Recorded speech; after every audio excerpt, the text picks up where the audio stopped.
हमारे मास्टर बहुत सुंदर गीत का संकेत करत हूँ। कौनो दुल्ही अपने राजा जी से कहत दिया, छोड़ा छोड़ा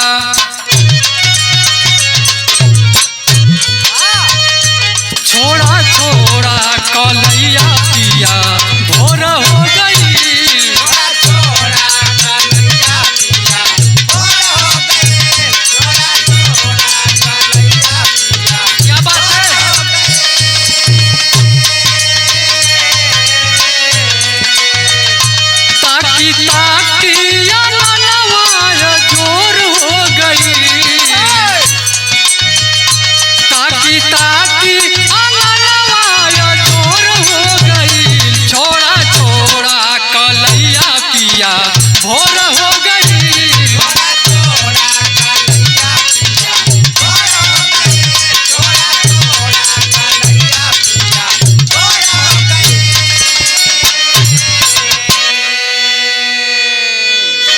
आप सभी विरह प्रेमी श्रोतागण के चरणों में हम भोजपुरी विरह गायक उमेश लाल प्रजापति और पूरे टीम से आप लोग के चरणों में कोटि कोटि नमन करता हूं। और आप लोग के बीच में एक और दर्दनाक विरह भेजने जा रहा हूं। आशा ना पूरा उम्मीद है आप लोग इस विरह को पसंद करेंगे और अपना प्यार दुलार आशीर्वाद देंगे। चालाइन भूमिका में कवि जी संकेत करत हूँ मास्टर।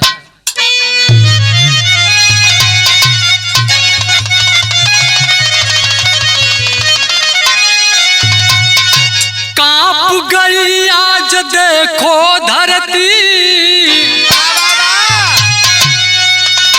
आसमां भी आंसू बहाने लगा, नीर नदिया कथम ही गया, समुंदर में तूफान आने लगा, सोहर की ऐसी हालत हुई, सिंदूर हवस में मिटने लगा, बीना रथी मुर्दा सजने लगा, घर में शमशान बनने लगा।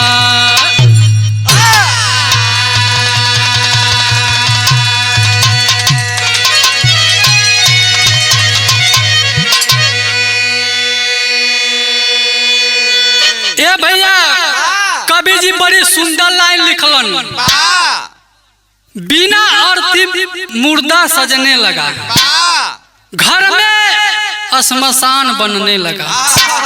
इस विरह को आप लोग पूरा सुनेंगे तो इस लाइन का अर्थ आप लोग को अपने आप समझ में आ जाएगा। विरह में कवि जी एगो गजल से संकेत कैले मास्टर। कैसे?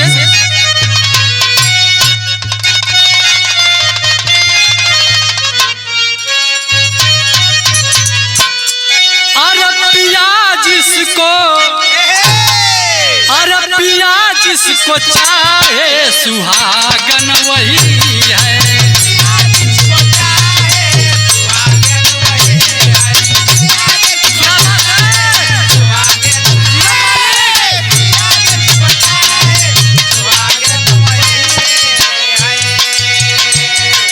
पिया जिसको चाहे सुहागन वही है,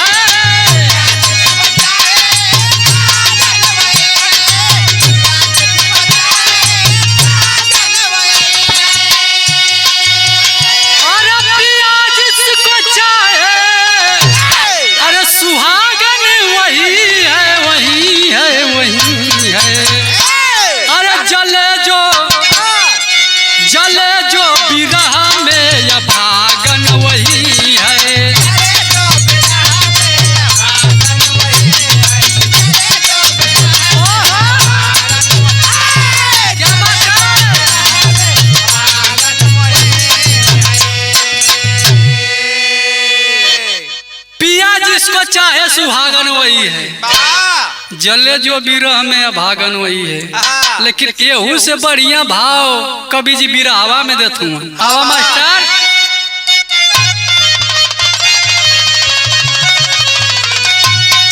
जमाना के अनुसार अरे नारियों से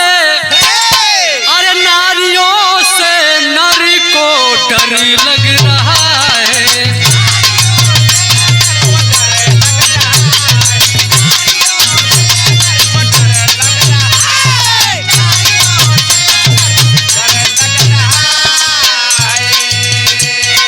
नारियों से नर को डर लग रहा है।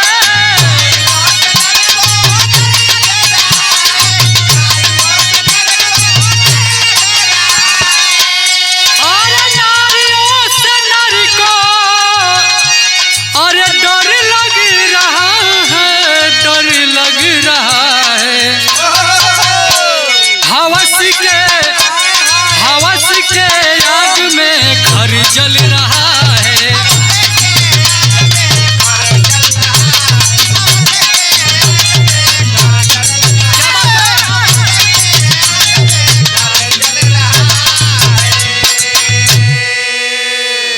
नारियों से नर को डर लग रहा है, हवस के आग में घर जल रहा है। जब से ड्रम कांड भल आदमी के तो रोमा कापत है। यही जग से कहानी का शुरुआत भइल मास्टर।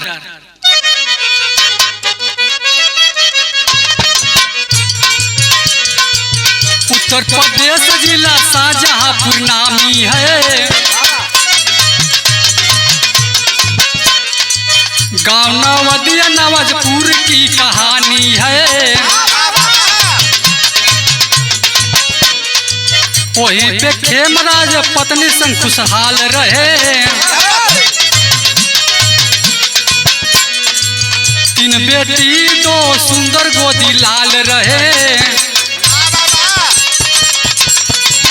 करके मजदूरी अपने परिवार को जियाते हैं। बेटा बेटी प्रति सपना को सजाते हैं। हंसराज की दुल्हन सुनीता आई है। करके मोहब्बत को घर को जलाई है। जियो ए बाबूजी, उत्तर प्रदेश से कहानी मिलल। जिला शाहजहांपुर, गांव नवदिया नवाजपुर। वही जग के रहे वाला खेमराज कश्यप, जेकरे भगवान 3 बेटी और 2 बेटा। बड़का बेटा हंसराज गौतम और छोटका बेटा कश्यप गौतम। बड़का बेटा का जवन है कि खेमराज शादी कैलन। जब शादी कैलन तो उनकर सुनीता दुल्हन अइली। जब सुनीता दुल्हन बन के अइलिन, धीरे धीरे समय कटे लगा। पति पत्नी के बीच में 3 औलाद का प्राप्ति भई। जौने में एक बेटी 10 साल का, एक बेटा 4 साल का और एक बेटा 4 महीना का। जब परिवार बढ़ल, घर में जब खर्चा बढ़े लगल, तो जवन सुनीता आई अपने सैया जी से एगो बात कह। अब बात का कहली मास्टर, यहाँ गीत लगत है।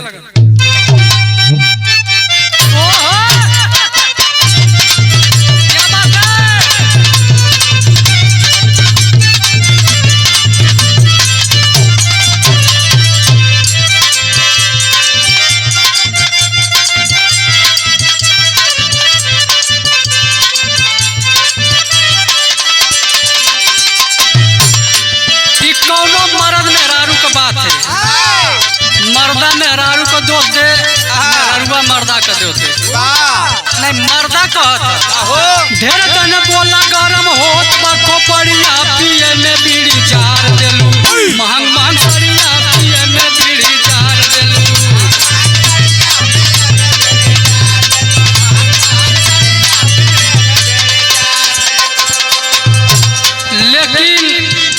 हंसराज से उनका दुल्हन कहती का कहली, गौवा के काम से चली नहीं खर्चा, घरवा में घट जाला, नून तेल मरचा घरवा में घट जाला।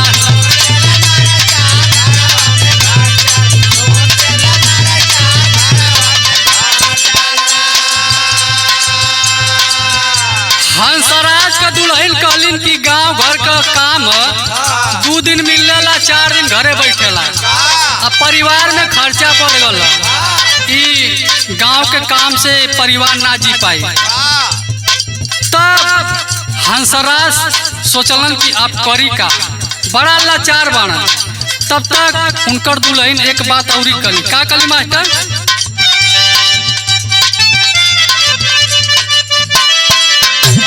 बेटा बेटी दुल्हन संगे घर छोड़ी दिहल,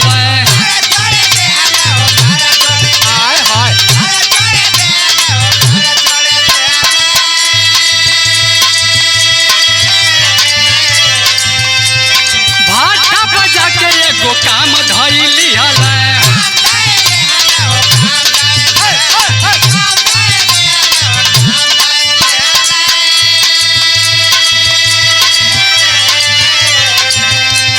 संग परिवार लेके ढोवे अपन खर्चा, संग परिवार लेके ढोवे अपन खर्चा, घरवा में घट जाला, नून तेल मरचा घरवा में घट जाला।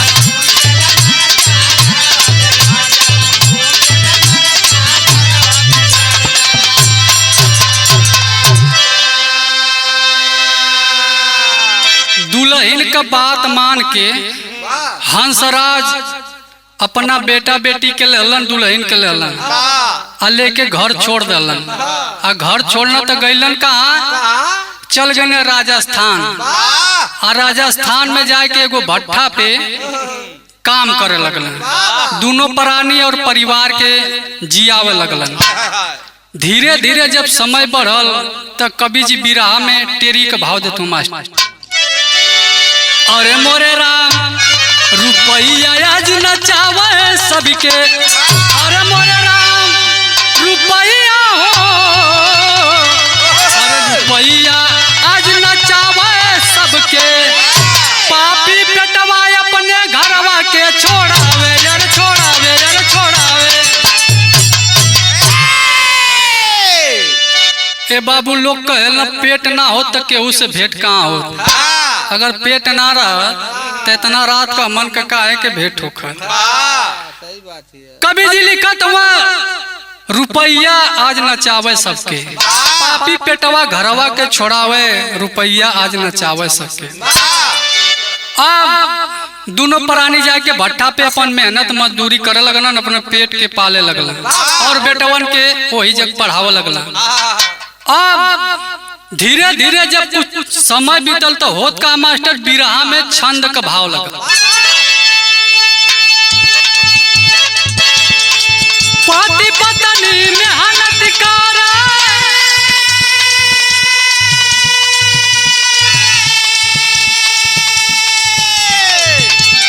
मन में अपने सपना सजा,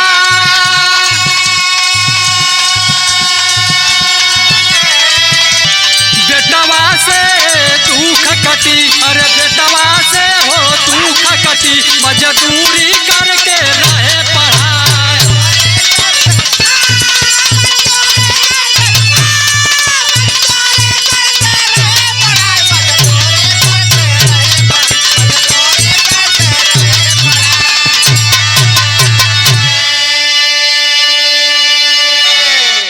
वही बेटा बेटी के प्रति दोनों प्राणी सपना सजाए के मेहनत करत हुन कि हमार बेटा अगर तैयार हो जी तो मन का जीवन का दुख कट जाये। लेकिन ये भैया बतावल जाले कि जिंदगी का राह कब बदल जाई और नियत कब बदल जी एकर कोनो भरोसा ना है। धीरे धीरे वही भटवा पर जौन की वहाँ का मुनीब रहलन जितेंद्र शर्मा, उन्हीं से हंसराज का दोस्ती हो गई। और दोस्ती इतना बढ़ल कि उस सीमा पार हो गई। लेकिन ये दोनों दोस्त करत का अपने में मास्टर यहाँ कवि जी गीत बदलत हूँ।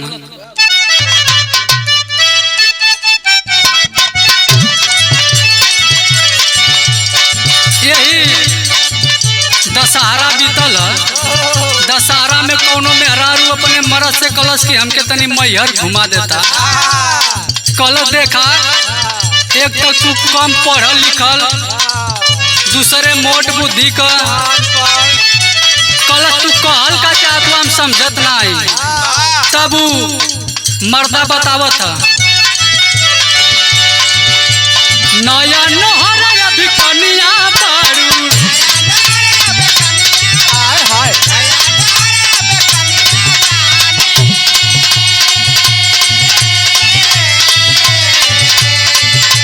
मेला जाए के जिद कइले बारू,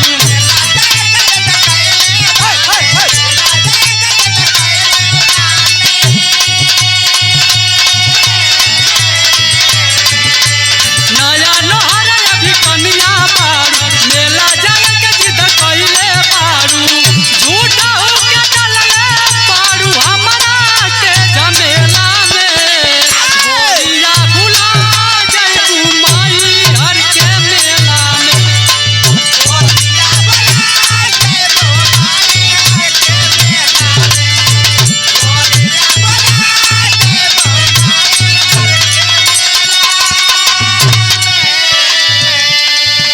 लेकिन बिरहा के अंदर कभी जी भावदत में और दोस्ती में होत का, दोस्ती में काटे समैया हो,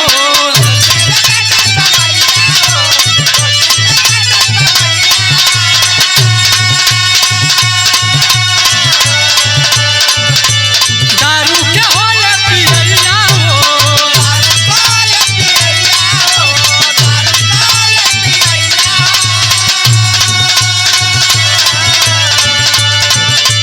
दोस्ती में काटे समैया हो, दारू के होले पियैया हो, केहू नाही रहे घरवा, सुनीता जब अकेला बा, सोशल मीडिया पे करत रोजा देखा खेला बा।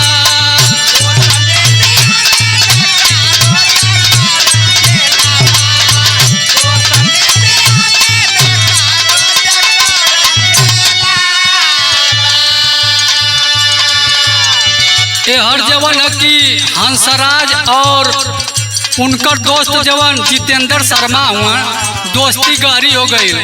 रोज जब भट्टा से छूटल हो तो शाम को खूब अपन जाम लड़े, 9-10 बजे घरे पहुँच, तो ई जवन सुनीता रहल रंगीन मिजाज करल, अपन खूब सज सवर के घरे में। आजकल का मेहरार उनका लड़किन का बड़ी कमजोरी है, अगर बढ़िया कपड़ा पहरत है तो पहले से सेल्फी लेते, रील बनावत है, सोशल मीडिया पर डालत है। यह कमावा कर सुनीता सोशल मीडिया पर जो न कि डाला ई वीडियो जवन कि एक दिन जब देखलस जितेंद्र शर्मा, हाय हाय हाय, ओकरे करेजा पर एकदम बाण न चल गल, मोहाई गल। अब सोचलस कि कचनार कली कैसे मिली हमके, लेकिन बिरहा में होत का मास्टर अंतरा में लगल।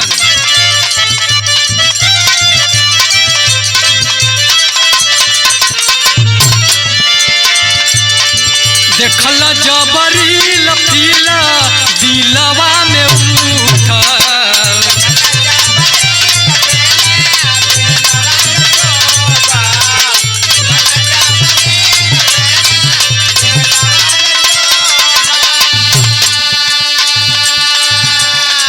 कामदेव सवार भइले, कामदेव सवार भइले, नरस देखा घूकल,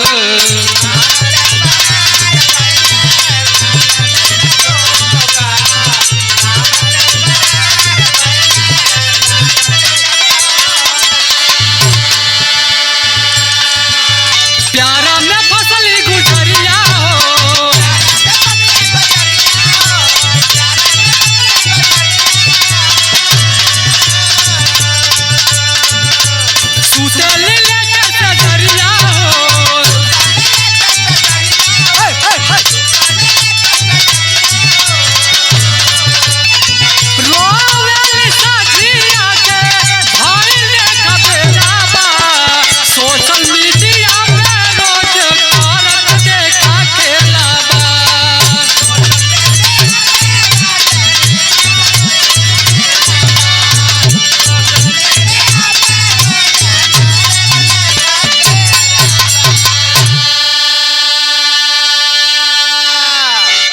अभी जितेंद्र जवन है वही सोशल मीडिया से संपर्क कैलस आ संपर्क कई के नंबर ले ललस आ नंबर लेकर अब सुनीता से लगल बतियावे।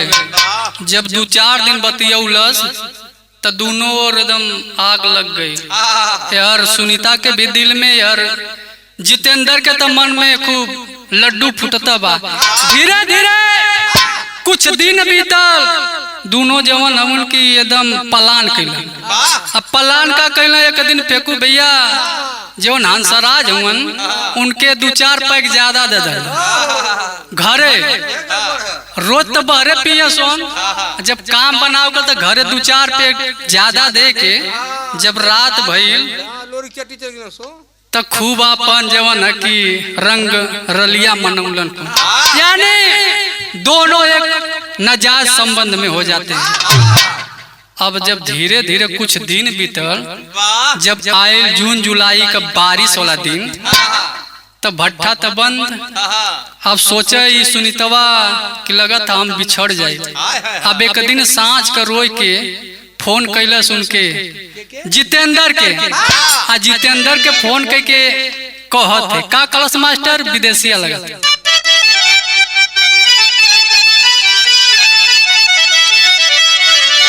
काम सब बंदा भइले,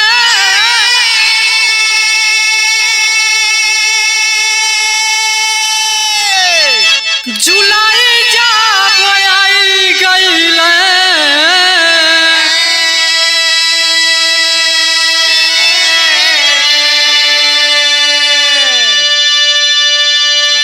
कैले हंसा राजा अबू घर के पायना।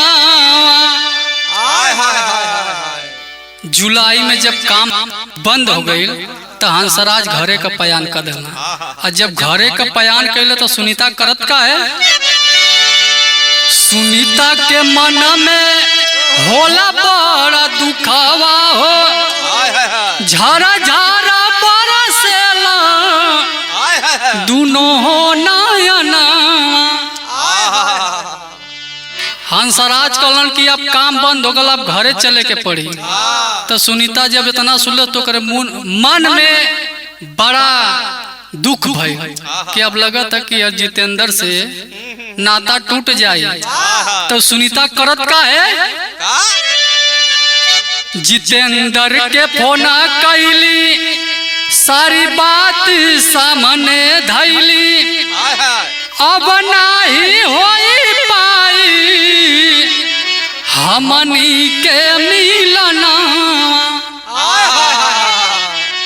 सारी बात जितेंद्र से बतौलस कि अब हमान का मिलन ना हो पाई। तो यहाँ रोज जवन की मुँहे लगल बा शेरली के खून, तब वो लगे कि कौनो उनके ऊपर बहुत बड़ा पहाड़ टूट गल। दोनों एकदम लाचार हो गए। जब लाचार भइला तो जितेंद्र हंसराज के एगो बात कहला। बात का कहला, हंसराज से बात कैले, जितेंद्र के घरे गईले, छत के ऊपर हो दिहल ठेकाना। अब जितेंद्र जवन हमन पूरा बात जब सुनीता का सुन लेलन तो कैलन का कि हंसराज से बात कैलन, कहलन 2-4 महीना का दिक्कत है, बारिश बंद हो जाए फिर काम चालू हो जाए। तो एक काम करा लो कि हमारे छत पर एक रूम खाली है, वही रूम में चल के रहा लो। अब हंसराज भी सोचलन कि का घरे जाल जी आवल जी यही जगह रहल जा और कोनो काम देख के जवन की कल। अब यह काम कैलन, छत पर जाके रहे लगलन। जब छत पर जाके रहे लगलन, धीरे धीरे जब कुछ दिन बीतल तो एक घटना घटल। घटना का घटल मास्टर कवि जी यहाँ गीत बदलत हूँ।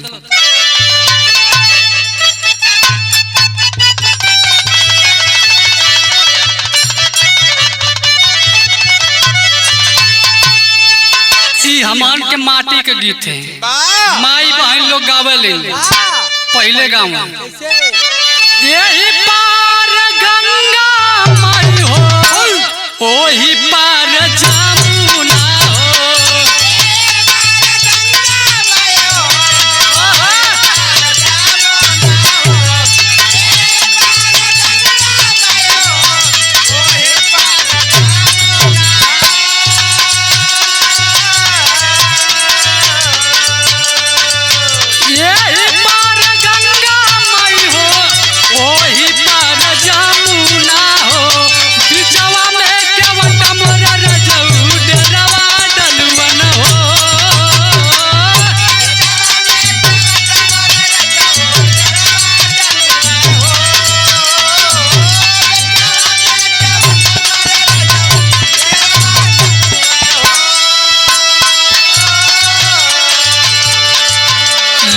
घटना का घटल। एक दिन हंसराज बहुत ज्यादा दारू पी के अइलन राती का।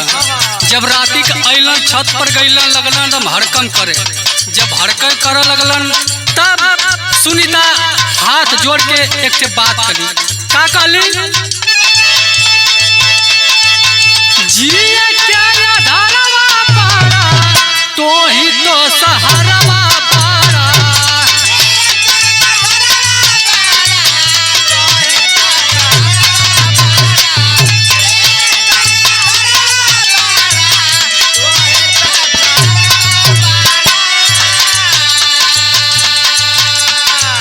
जिए क्या धारवा पारा हमर तू सिंगरवा पारा तोहरा बिना जीवन ना किनरवा लागी हो।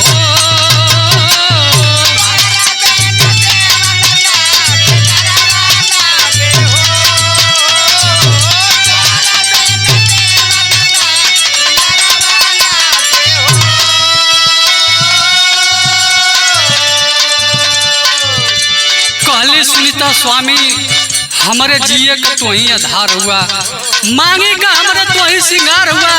इतना दारू पिएबा अगर तोहे कुछ हो जी कोनो बीमारी हो जी ते गरीबी में कैसे इलाज होई। अगर तू ना रहा तो बेटवन के पाली।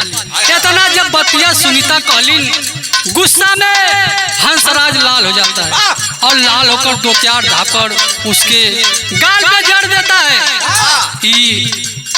दृश्य के देखत के रहल बेटा और बेटी, बेटवा बेटी रोई के अपने बाबूजी से एक ठे बात कर। बात क्या कल मास्टर?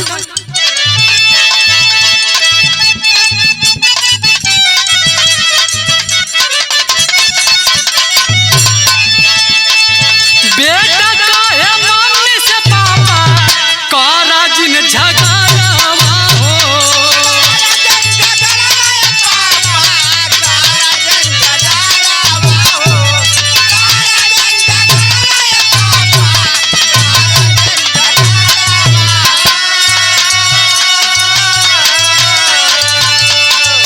झारा झारा रोवत बारे गोदी के दुलारवा हो।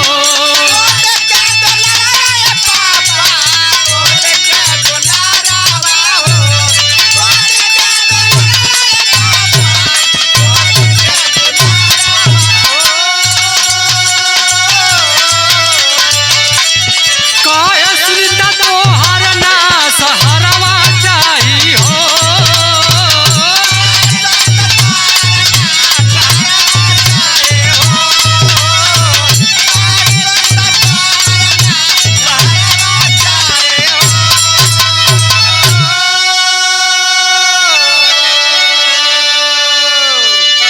दोनों पति पत्नी अपने में झगड़ा कर रहे थे। तब तक रात को ही जो जितेंद्र था जो सुनीता का आशिक था आ जाता है और सुनीता को रोते हुए देखकर गुस्सा से लाल हो जाता है और गुस्सा में उस हंसराज के ऊपर हाथ उठा देता है और हाथ उठाकर दो चार झापड़ मार देता है। ओ हंसराज जो है कि उसी छत पे गिर जाता है और जब गिर गई तो ये दोनों करत का हुआ मास्टर कवि जी सरंगम भाव देना।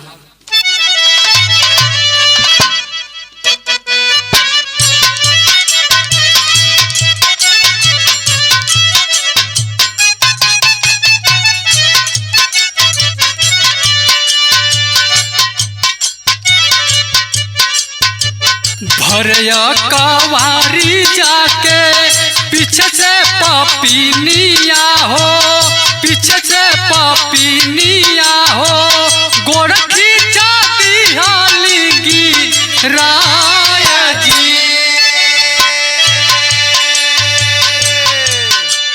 वो हंसराज गिरा हुआ था, उठकर भागना चाहता है, तब तक सुनीता जो थी पापिन जाकर उसका पैर पकड़कर खींच देती है।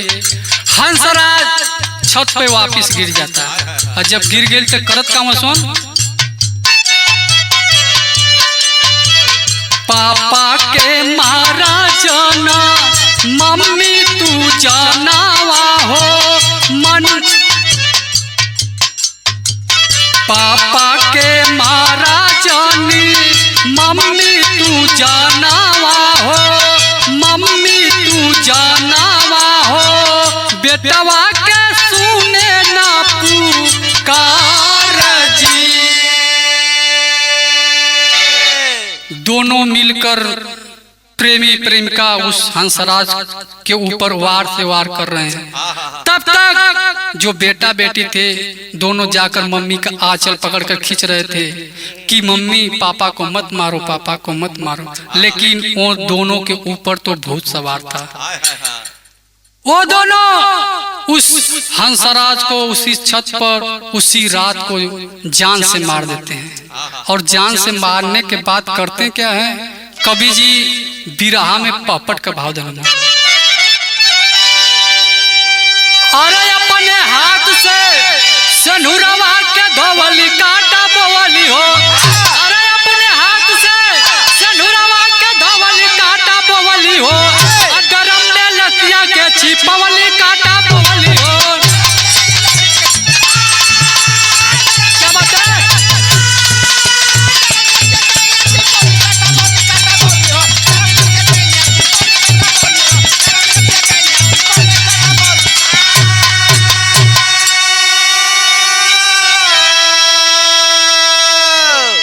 बाबूजी अपने हाथ से ही अपने सिंदूर को पापिन धो देती है, और इसके बाद नीचे जाती है और रूम मालकिन से जो कि जितेंद्र की माँ थी उसी से एक ड्रम नीला लाती है 200 लीटर का, और लाश को उसी में दोनों मिलकर डाल देते हैं।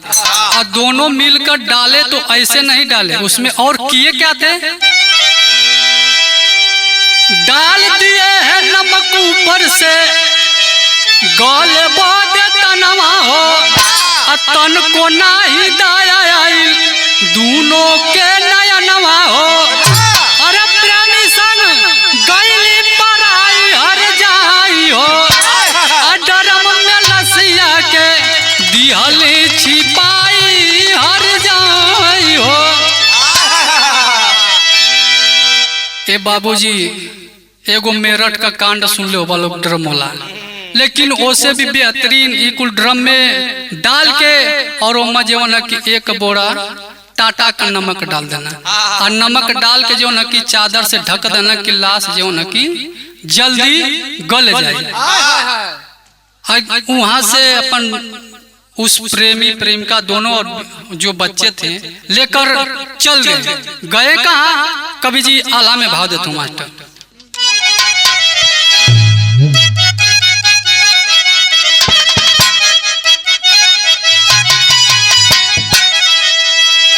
और विधि के विधान केहू से तारे नाही डरे भैया,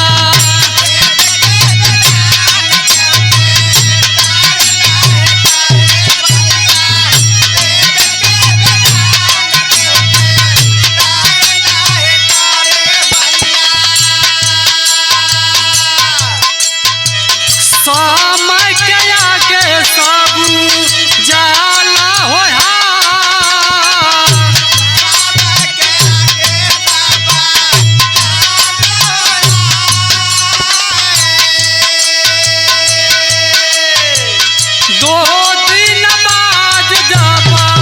लसिया सारे लागल बाबू,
ए बाबू जब 2 दिन बीत गई, जब छत पर दुर्गंध आवे लगल, टोला पड़ोसा के लोग एकदम घबरा गए।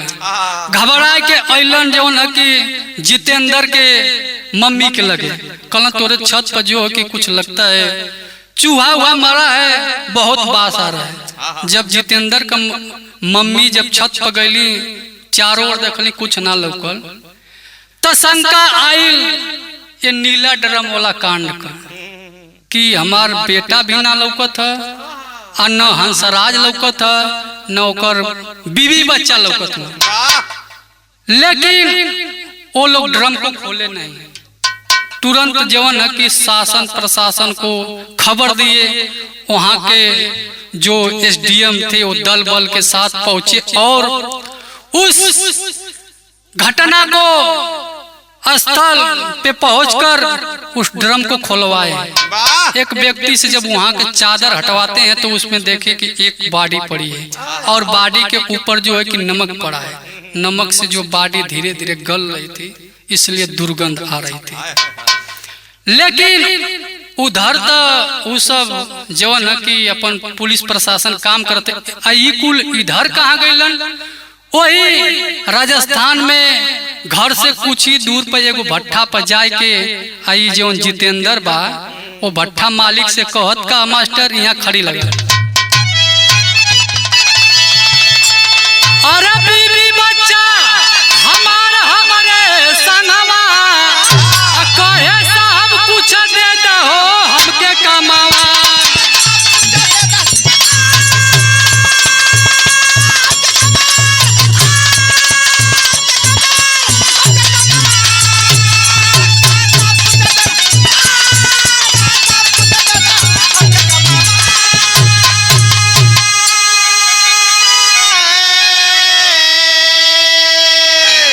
अब जितेंद्र जवन गल भट्ठा पे पहुंचल तो कहता कि जौन हंसराज के पत्नी दुल्हन रहल कि हमार बीबी है, आई हमार बच्चा हूँ। साहब बड़ी गरीबी है, बड़ा परेशान है, जब बहुत लाचार, जब कुछ काम दे देता तब तक यहर जो है कि पुलिस प्रशासन वाले ने वीडियो बनाकर सोशल मीडिया पर डाल दिया था। मालिक भी उस वीडियो को देख चुका था। तो मालिक साहब कैलन का घर में बोला के प्यार से बैठवल, चोरी से थानावा पे फोनवा लगावल।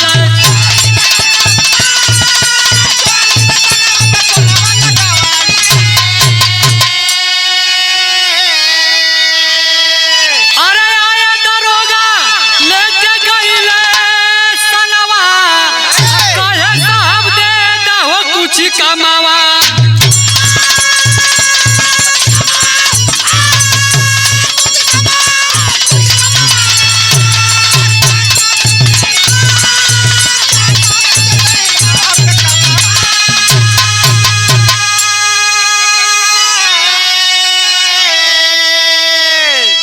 ए भैया, वो भट्ठा मालिक जो था उस वीडियो को देख चुका था कि यही दोनों पापी हैं और थाने पे फोन कर दिया। दरोगा जी आए और दोनों को पकड़ कर लेकर चले गए। तब तक ये खबरिया जवन है कि घर पे मालूम पड़ल हंसराज के माई बाबू का तो सुनकर बेहाल हो गए, बहन भी बेहाल हो गए। लेकिन बताया जाता है कि जिस पे आप भरोसा करोगे वही धोखा देता है। लेकिन वो दोनों को ले जाकर जो है कि दरोगा जी जेल में डाल दिए, एक हत्या के मामले में आजीवन कारावास कर दिए। लेकिन कवि जी बहुत सुंदर लाइन सबके बदले लिखत हूँ आज के जमाना के अनुसार। अपने परिवार पर जब न दे बाधियनवा, अरे गार पुरुष के लेके जब यही भवनवा।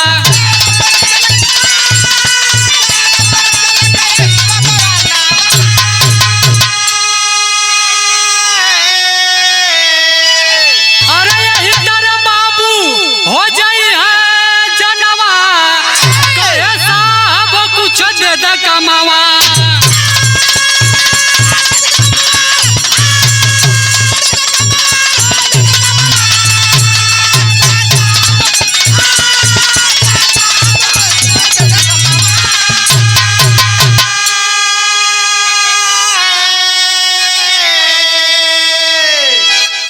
बाबूजी कवि जी संकेत करत मन कि अगर गैर पुरुष के अपने घरे लियावत हुआ तो लियावल तो ठीक है, लेकिन इतना तक रखा कि घर में जो बहन बेटी हैं उन्हन का नजर ना पड़े। अगर ये काम ना करबा तो धीरे धीरे ऐसा ही जान चल जाए और इज्जत भी चल जाए। कवि जी का यह संकेत है। यही जग से हमार बिरहा समाप्त भइल। गुरु घराने का पर्चा लगल मास्टर गुरु बिहारी।